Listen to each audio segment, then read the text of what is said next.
Guarantee ಸರ್ಕಾರದ ವಿರುದ್ಧ ಕೇಸರಿ ಪಡೆ ಸಾವಿನ ಸಮರವನ್ನ ಸಾರಿದೆ. ಘಟನೆ ಖಂಡಿಸಿ ವಿಧಾನಸೌಧದ ಮುಂದೆ ಹೋರಾಟವನ್ನ ನಡೆಸೋದಕ್ಕೆ ಸಿದ್ಧವಾಗಿದೆ. ಆರ್ಸಿಬಿ ತಂಡದ ವಿಜಯೋತ್ಸವದ ವೇಳೆ ಆದ ದುರ್ಘಟನೆ ವಿಧಾನಸೌಧದ ಗಾಂಧಿ ಪ್ರತಿಮೆ ಎದುರು ಪ್ರತಿಭಟನೆಗೆ ಸಿದ್ಧವಾಗಿದೆ. ಇಂದು ಬೆಳಿಗ್ಗೆ 11 ಗಂಟೆಗೆ ಬಿಜೆಪಿಯಿಂದ ಹೋರಾಟಕ್ಕೆ ಕರೆಯನ್ನ ನೀಡಲಾಗಿದೆ. ವಿಜಯೇಂದ್ರ ನೇತೃತ್ವದಲ್ಲಿ ಸರ್ಕಾರದ ವಿರುದ್ಧ ಕಹಳೆಯನ್ನ ಊದಿದ್ದಾರೆ. ಆರ್ ಅಶೋಕ್, ಛಲವಾದಿ ನಾರಾಯಣಸ್ವಾಮಿ ಭಾಗಿಯಾಗ್ತಾರೆ. ಸಾವಿಗೆ ಸರ್ಕಾರವೇ ಹೊಣೆ ಅಂತ ಹೇಳ್ತಾ ಇದ್ದಾರೆ ವಿರೋಧ ಪಕ್ಷಗಳು. ಸಮರವನ್ನ ಸಾರಿದೆ ಕೇಸರಿ ಪಡೆ. ಆರ್ಸಿಬಿ ತಂಡದ ವಿಜಯೋತ್ಸವದ ವೇಳೆ ಆದಂತಹ ದುರ್ಘಟನೆ ಕುರಿತಂತೆ ವಿಧಾನಸೌಧದ ಗಾಂಧಿ ಪ್ರತಿಮೆ ಎದುರು ಪ್ರತಿಭಟನೆ ನಡೆಸೋದಕ್ಕೆ ಸಿದ್ಧವಾಗಿದೆ ಕೇಸರಿ ಪಡೆ. ಇಂದು ಬೆಳಿಗ್ಗೆ 11 ಗಂಟೆಗೆ ಬಿಜೆಪಿಯಿಂದ ಹೋರಾಟಕ್ಕೆ ಕರೆಯನ್ನ ನೀಡಲಾಗಿದೆ.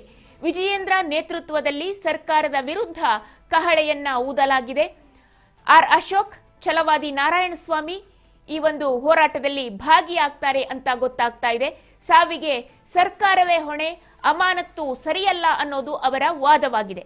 ಸಿಎಂ, ಡಿಸಿಎಂ ಹಾಗೂ ಗೃಹ ಸಚಿವರ ರಾಜೀನಾಮೆಗೆ ಆಗ್ರಹಿಸ್ತಾ ಇದೆ ವಿರೋಧ ಪಕ್ಷ. ಗ್ಯಾರಂಟಿ ಸರ್ಕಾರದ ವಿರುದ್ಧ ಕೇಸರಿ ಸಾವಿನ ಸಮರವನ್ನ ಸಾರ್ತಾ ಇದೆ.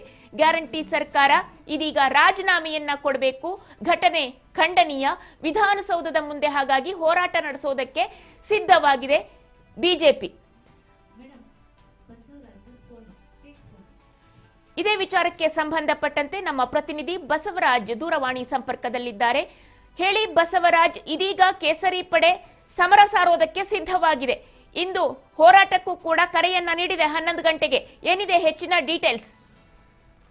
ವಿದ್ಯಾಭಟ್, ಆರ್ಸಿಬಿ ತಂಡದ ಒಂದು ವಿಜಯೋತ್ಸವ ಆಚರಣೆ ಸಂದರ್ಭದಲ್ಲಿ ಆಗಿರ್ತಕ್ಕಂತ ದುರ್ಘಟನೆ ಏನಿದೆ, ಈ ಒಂದು ಘಟನೆಯನ್ನ ಖಂಡಿಸಿ ಮತ್ತೆ ಇದಕ್ಕೆ ನೇರವಾಗಿ ರಾಜ್ಯ ಸರ್ಕಾರವೇ ಕಾರಣ ಅನ್ನುವಂಥದ್ದನ್ನ ಆರೋಪಿಸಿ ಇವತ್ತು ಬಿಜೆಪಿ ಪಕ್ಷದಿಂದ ಪ್ರತಿಭಟನೆಗೆ ಕೂಡ ಕರೆ ಕೊಡಲಾಗಿದೆ.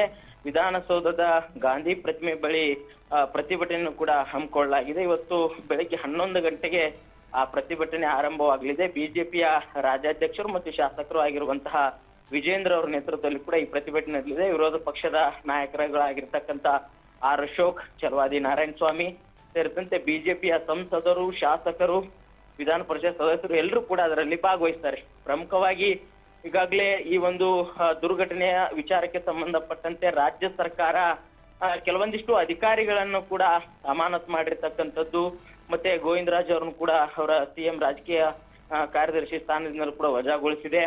ಹೀಗೆ ಹಲವು ರೀತಿಯ ಕ್ರಮ ಕೈಗೊಂಡಿದೆ. ಕೆಲವೊಂದಿಷ್ಟು ಒಂದು ತನಿಖೆ ನಡೆಸಲಿಕ್ಕೆ ಈಗಾಗಲೇ ಸಿಐಡಿಗೆ ಕೂಡ ವರ್ಗಾವಣೆ ಮಾಡಿದೆ. ನ್ಯಾಯಾಂಗ ತನಿಖೆ ಮಾಡಿಸ್ತಾ ಇದೆ.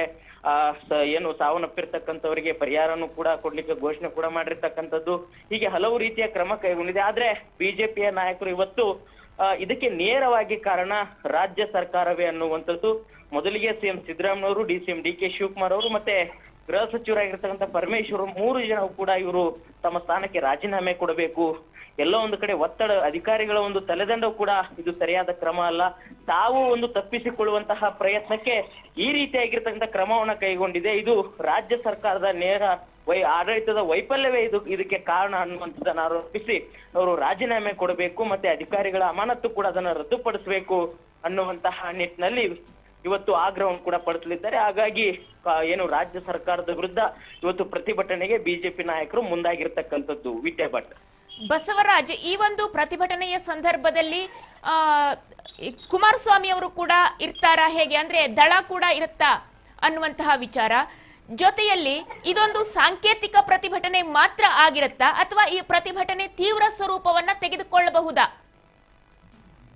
ವಿದ್ಯಾಭಟ್, ಒಂದ್ ಕಡೆ ಆಡಳಿತಾರೂಢ ಪಕ್ಷದ ವಿರುದ್ಧವಾಗಿ ವಿಪಕ್ಷಗಳು, ಮೈತ್ರಿ ಪಕ್ಷಗಳು ಎರಡೂ ಸೇರಿ ಒಂದು ಸುದ್ದಿಗೋಷ್ಠಿಯನ್ನು ನಡೆಸಿದ್ರು.